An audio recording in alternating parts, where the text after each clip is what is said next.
Today, we will review the Sample Notice to Proceed, which effective November 25, 2020, is one of the required documents for voluntary buyout or acquisition programs using Community Development Block Grants for Disaster Recovery or CDBG DR funds.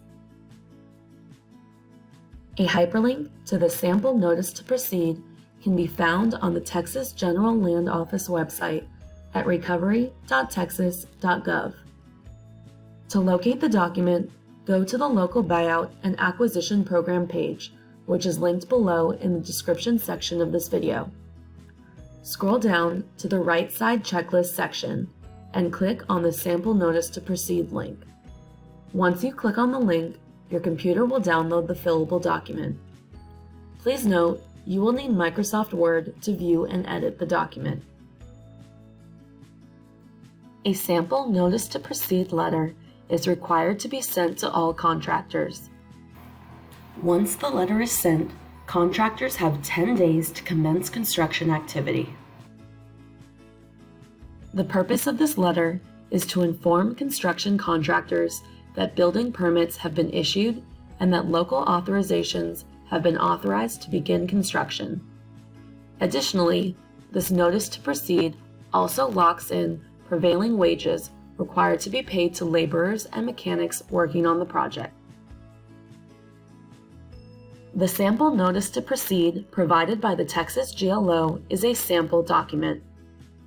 It is meant to guide subrecipients in creating their own notice, and therefore, subrecipients should edit the sample notice according to the needs of the program, while ensuring that the notice continues to meet its purpose.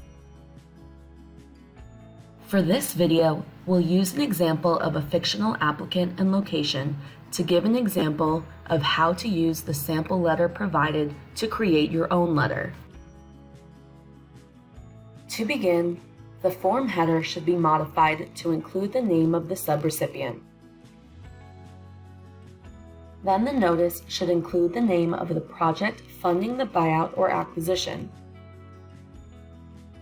Next, add the address of the buyout or acquisition property. After you've entered the address, then provide the name of the general contractor. And then input the project ID number in Tiger. This number will only become available to the subrecipient once a project has been created in Tiger for the applicant. Lastly, enter the date that this notice was completed.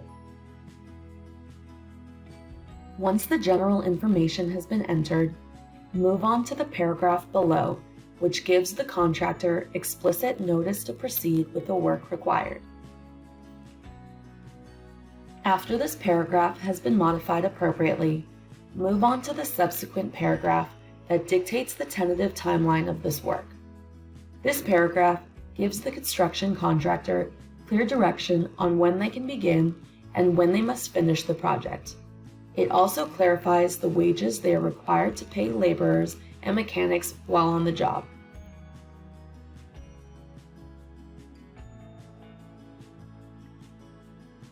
Finally, the program administrator must sign the notice, print their name, and add their title.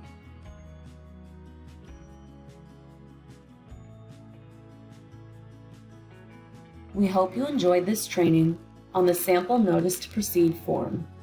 If any additional questions during the completion of the form, subrecipients should reach out to their General Land Office Grant Manager. Additional videos covering the other required local buyout and acquisition forms are or will soon be available at the same location you are viewing this one.